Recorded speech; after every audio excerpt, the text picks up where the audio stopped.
We'll certainly keep you up to speed on what exactly is happening this time round. Is this a repeat of what we saw on the 1st of February 2025? Stick with us. We have all the details.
In the Suame magazine area, finding out what exactly the damage looks like as far as this latest fire we're hearing reports of is concerned. Well, the Suame Industrial Enclave is the region's largest auto mechanic and trading center. Now, every now and then, we hear reports of fire incidents with many highly combustible items in the area. I talked about what happened in February, also 2 years ago. About 15 shops in the enclave were destroyed following a fire incident. Take you back to sometime in 2018 when an area of the industrial enclave caught fire, burning 14 shops to ashes, destroying property, some spare parts, as well as refrigerators. Well, let's come back in studio as we attempt to find out exactly what's going on. Fire, fire, fire. Fire on the mountain. Fire here, fire there, fire everywhere. There's indeed fire on the mountain, and it's worrying because then it takes away people's livelihood. That's right. People live in those places as well. I remember the last time it happened, lots and lots of people were displaced. They had to find time, come and rebuild, and you know how the banks are. You go to them with proposals to want to get your stuff done. That's right. It would take, a lot of time and time and space for you to be given the opportunity to be able to rebound or bounce back. And I know that the people of Suame, as is the situation in Abosoka, in Accra, they have had a lot of influence in the Ashanti region, particularly trying to help with the development of the area. I think going forward, what we should be looking at, Dr. Franco Makohene, the Ashanti Regional Minister, should be looking at ways at which we will properly structure the place, because it looks quite slummy. At the first glance, it looks quite slummy, and if you get in there, it's difficult to meander your way through. Quite like everybody wants to make a living, which is a good thing. What can we do for them to make sure that they ply their trade well in a very relaxed atmosphere, in a dignified manner, so that they can also feed themselves, feed their family, and overall the nation? It's important that we do. But Helen, these fires, like road accidents, are becoming one too many. That's right. And we ought to, as a country, start thinking about our safety issues. It's one of the things that the Ghana National Fire Service has been championing. We've been championing that here as well. We always talk about security, but when it comes to safety, we are not so concerned about it. We'll stay with the fires, but we'll come to the roads. Now, you find a pedestrian market, for example, the one at Circle, got burnt, and the understanding we get is that it could be an electrical fault, or it could be somebody trying to cook food in the market that sparked the fire. Makola fires, fires here, fires there, fires everywhere. You were talking about the medical stores, the other time, for example, and since it happened, we have not had a proper medical store, so to speak, restore a medication. If we know what prevents the fire, for example, naked wire, poor wiring, whatever it is, the public education must be intensified in that direction so that it stops, because it actually hurts and it's bitter when you have pushed all your money into some building or some investment and business is now picking up, and then boom, one day you come to work and everything is burnt to ashes. Oftentimes, yes, the political class or the government will go and find them some compensation of a sort, but the compensation is not equal to what they might have lost. Look at Kantamanto in recent time, to the point that we even decided to politicize the whole of Kantamanto conversation, and there was a traditional angle to it, etc. It's for me, it's not. It doesn't depict a country that is ready to fight disasters. If we, I dare say, touch wood, if we dare have disasters, because imagine that you have an ailing fire service, right? That does not have all the resources they need to be able to help you in times of your need. And I can tell you the Ghana National Fire Service is doing more than 100% of what we expect them to do. Given the resources that they have, the grandma, grandpa fire tenders that they have, and non-functional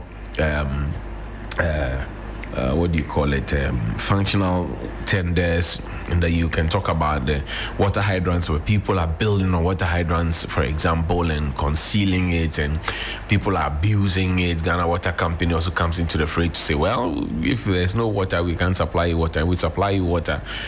Water should be in there. That pull and push conversation. We must have that holistically as a people, as a country, if we are concerned about the safety of the citizens of the Republic of Ghana. That's right. And for the second time, if you have these fires at, the Suame area, it's not palatable at all. Can you imagine that not so long ago it got burnt, then I've been able to restart, pick myself up again, started, and I've restocked, and I'm trying to pick up and scale up.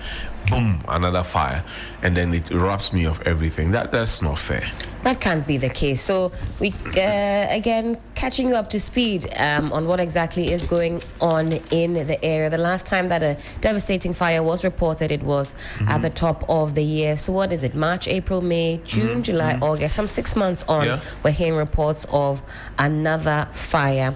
The extent of the damage we're yet to report on. We'll connect with the relevant voices in the area and, of course, let you know exactly what is going on. We're also curious to find out the response time of the fire service. That always comes into question when these fires are reported, and also find out exactly the extent of the damage. Is it more? Is it less? Was it contained in a timely fashion? And, of course, expand on the conversation. How do we ensure that our traders are able to trade in a manner, as Johnny said, that is dignified and also as risk-free as possible? I'll be very intrigued to find out if it's a case of somebody. I don't think in that Suame magazine people are really cooking breakfast or so. Really, there are people who, as I mentioned, people who also have come to live among them, and it's typical. There are those who move from a farther place to come and do their work. So they stay there from Monday, Tuesday, Wednesday, Thursday, Friday, maybe Saturday they go home. Or they leave on Friday and come back on Monday. There are people who do that. So if they are doing that, there's a possibility that someone may be cooking, or someone may have done some connection that has the wires that are not the required ones to use for that kind of connection and all of that. It's a question to ask. Certainly. Let's connect with our colleague Ibrahim Abubakar. He's following this developing story. Let's find out what exactly he knows. Ibrahim, hello, good morning. Good morning, Ellen. Hope you're doing well. Thank you for joining us this morning. What can you tell us? We're getting reports of yet another fire in the Suame magazine area. Exactly, Ellen, a devastating one indeed. I can count over 100 shops that have been destroyed completely. As we speak, some of the traders are trying to see whether they will be able to get some luck and salvage some of their waste. But it appears that for the over 100 shops, they are unable to pick anything because the fire had to quickly sweep through those shops. These are wooden shops, and we were told that the fire started last night between the hours of 9 and 10 before even the fire service could get there. Most of the shops have been raised down. But then one concerning issue and even things that some of the eyewitnesses experienced had to do with gas explosions. So intermittently, when the fire started, they begin to hear explosion from one shop to the other. And probably that's why it had to spread that quickly. And this morning, they are back. In fact, some of them came there. They couldn't even stand the devastating scene and had to leave the scene. Others came and they were crying literally. They do not know where and how they can bounce back to business. So for now, they are just trying to come to terms with what has happened and also looking ahead or looking forward to see what can be done to make sure that they come back to business. The Ashanti Regional Minister, we are told, will be coming there to engage with the leadership of the traders. NADMO is also here. They've started taking stocks. Hopefully, they will lend some form of support to these traders to enable them return to business. Ibrahim, you say over 100 shops have been affected by this fire. Do we know the current status of the fire? Is it under control? Is it still spreading? What do we know? Well, for now, the fire is totally under control. It has been doused, even though you can still see some of the fire or the smoke coming out. But I can tell you that it can't spread beyond where it is at the moment. In fact, yesterday it rained later in the night, and also this morning it has been drizzling. That's why they were able to fight it when they got there on time, even though it had already caused the damage. But for now, I can confirm to you that it is totally under control and cannot spread beyond where it is at the moment. Are there any casualties or injuries reported at this time? Well, no, fortunately, no casualty was reported because at the time of the incident, it was late and everybody had gone home. The few ones who were there saw it quickly and had to leave because they saw it starting from one of the shops before spreading to the other shops. So fortunately, we will say no one was hurt in the fire. Now, talk about the fire service. Any intel on response times? How quickly were they able to reach the area to douse this fire? Well, the fire service says they got there less than 15 minutes after they received the call. Often when such fire happens, that's what they tell me. They don't get the call on time. Usually people try to see whether they can fight the fire by themselves or even end up calling radio stations. And before the information gets to them, it may probably be late. So they got there at least 15 minutes after receiving the distress call. But unfortunately, when they got there, the harm had already been caused. But they have started with their investigation to ascertain what exactly caused the fire and also recommend what should be done next.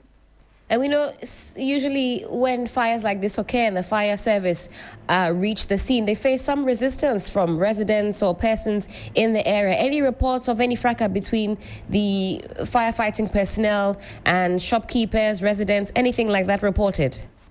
Exactly. Yesterday, there were some of the residents and passers-by who got angry because their claim was that the fire service personnel got there late when the harm has already been caused. But they were also telling them that they didn't receive the call on time. So initially when they came, the people were angry. Some were even telling them to return, but they decided to do what they can do to prevent it from spreading to other shops. But they were even trying to educate the traders that when they come to fire scene, their strategy is that they have to start from where the fire had not reached so that they prevent it from spreading. But for a shop owner who is in distress, he wants you to start at where his shop is, where it is burning, and that even created that confusion. But at the end of the day, they were able to do what they can to prevent it from spreading to other shops. Right, and I'm sure this question might be premature, but what is the suspected cause of the fire, if known, and what are the speculations thus far?